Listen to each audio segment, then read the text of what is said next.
दनाना गांव है भिवानी के पास, ताल्लू दनाना। सबसे पहला जो धरना इन बेटियों के लिए दनाना गांव के अंदर लगाया गया और उन्होंने ये कसम खाई है, हमारा धरना जब तक चलता रहेगा, हमारे पहलवान जीतकर और यहाँ पर आकर हमारे धरने को उठाएंगे, वरना हमारा धरना लगातार चलता रहेगा। एक बार दनाना गांव की सरदारी के लिए जोरदार ताली बजानी चाहिए। तमाम सरदारी, सम्मानित बुजुर्ग और मेरी मातर शक्तियां, सभी चरणों में आपके बेटे, आपके बच्चे हर्ष शिकारा की हाथ जोड़कर राम राम।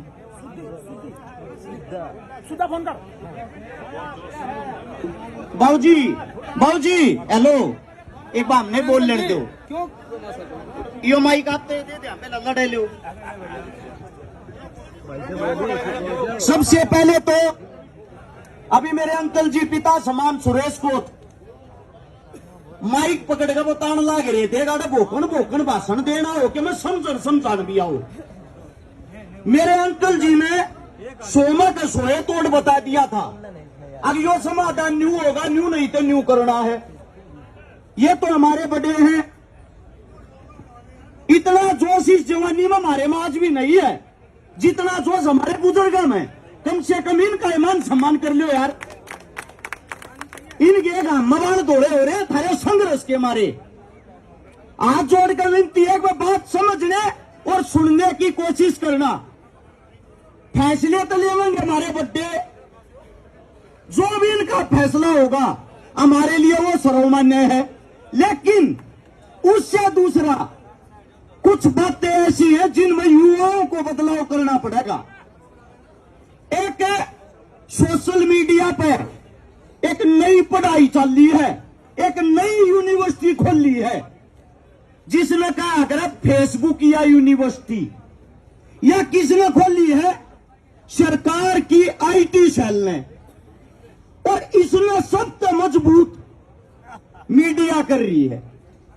हमने तो यह सुना था, किताबों में यह पढ़ा था, मीडिया हिंदुस्तान का वो चौथा स्तंभ है जो हिंदुस्तान की आवाज को बुलंद करती है, न्याय की आवाज को उठाती है, जनता की आवाज को नेता और मंत्रियों तक पहुंचाती है। आज मुझे बताते हुए बड़ा दुख हो रहा है, जो हमारा चौथा स्तंभ जिसको बोलते हैं जो मीडिया, वो नेता मंत्रियों के पास जाती है, अपनी नगद पैसे लेके उनके प्रचार में लग जाती है। उदाहरण के साथ बताऊंगा, हाथरस के अंदर एक दलित बहन का बलात्कार हुआ। उस वक्त मीडिया चिल्ला चिल्ला के कह रही थी क्या आपको सीबीआई पे भरोसा नहीं है। मीडिया दब के बदनाम कर रही थी, लेकिन उसके बाद जब वो केस सत्य हुआ, मीडिया के मुंह में दही जम गई। मीडिया ने बाद में किसी को पकड़ के ये नहीं पूछा वो केस सत्य था। ऐसे ही अजय मिश्रा का बेटा टेनी आप सबके सामने था।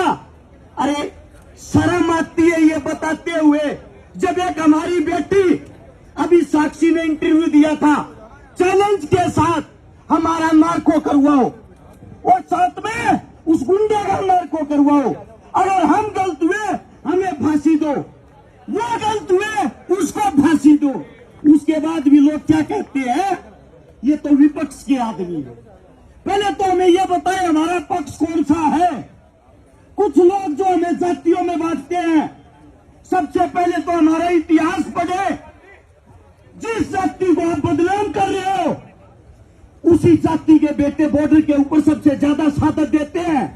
उसी जाति के बेटे उसी तिरंगे में लिपटकर अपने घर आते हैं, और उसी जाति के बेटे जिनको यहाँ के 2 रुपए के भाड़े के सोशल मीडिया वाले टट्टू बदनाम करते हैं, उसी जाति के बेटे विश्व में जाके तिरंगे को ऊपर ले आते हैं। शर्म इस बात की आती है। एक छोटा सा उदाहरण बताता हूं, दिल्ली का इतिहास पढ़ना। दिल्ली का एरिया मात्र 3 से 4 किलोमीटर का था। इसके अंदर 307 खापे आज भी हमारी बसाई हुई है। इसी दिल्ली के अंदर लोग जब हमारे को ये कहते हैं ये विशेष जाति के, उनको ये बता देता हूं, हमने यहाँ दिल्ली पर जब बार बार हमले हुए, हमारे बुजुर्गों ने हमारे लिए अपना रक्त बहाया है, रक्त से इस दिल्ली को सींचा है। और आप हमें देशद्रोही, आप हमें उंगली उठाते हो जब हमारी बहन बेटियों पर कोई बात आती है। आप लोगों को बताता हूं, मराठा और ब्राह्मण सेना 1761 में पानीपत की लड़ाई लड़ने के लिए आए थे। 4000 अपने साथ में अपने परिवार, अपने बच्चे लेके आए थे। जब उनकी उस युद्ध में हार हुई, उस युद्ध के हार के बाद उस वक्त के हमारे महाराजा थे, महाराजा सूरजमल, जिन्होंने जिम्मेदारी ली थी, ये बहन बेटी ब्राह्मणों की हो या पेशवाओं की, इनका जिम्मेदार मैं हूं। इनको घर तक मान सम्मान के साथ मैं पहुंचाऊंगा। उसके बाद उन्होंने अपनी सेना को आदेश दिए, वो जो क्षेत्र था जहां पे वो महाराजा साहब जो पेशवा थे, उनका जो अंतिम संस्कार किया गया, वो रोहतक के पास हमारा सांगी गांव है। आज भी हमारे बच्चे, हमारे बुजुर्ग वहां माथा धोते हैं, आज भी हमारे बच्चे वहां दूध चढ़ाते हैं। हम इतना मान सम्मान उनको आज भी करते हैं। और उनकी जो बच्चियां थी, बेटियां थी, हमारे रोहतक के और हिसार के जो मान थे, जाखड़ थे, दैया थे, गुड़िया थे, पुड़िया थे, गिल थे, इज्जत के साथ यहां से सेना जाती है। उन 4000 बेटियों को महाराष्ट्र में मुंबई से 180 किलोमीटर दूर मालेगांव नाम की जगह है, उनको वहां पे बसाती है। उन पे वहां के बसाने के बाद उनके पति खत्म हो गए थे, मर्द मांस खत्म हो गए थे। उन बेटियों की इज्जत के लिए वहीं रहना शुरू किया। तब वहां की जो मराठा सेना है, जो मराठा साम्राज्य था, उन्होंने एक फैसला लिया, हमारे से भी ज्यादा हमारी बहन बेटियों की अगर किसी ने इज्जत करी है, वो इन हरियाणा के, राजस्थान के जाटों ने की है। हम अपनी बेटियों का हाथ इनके हाथ में देंगे और इनके साथ अपने रिश्ते बनाएंगे। उन रिश्तों को आज 261 साल हो गए। वहां पे 22 गांव बसे हुए हैं हमारे जाटों के। उन जाटों के जो अपने घर परिवार को छोड़कर दूसरे की बहन बेटियों की इज्जत करने के लिए वहां चले गए।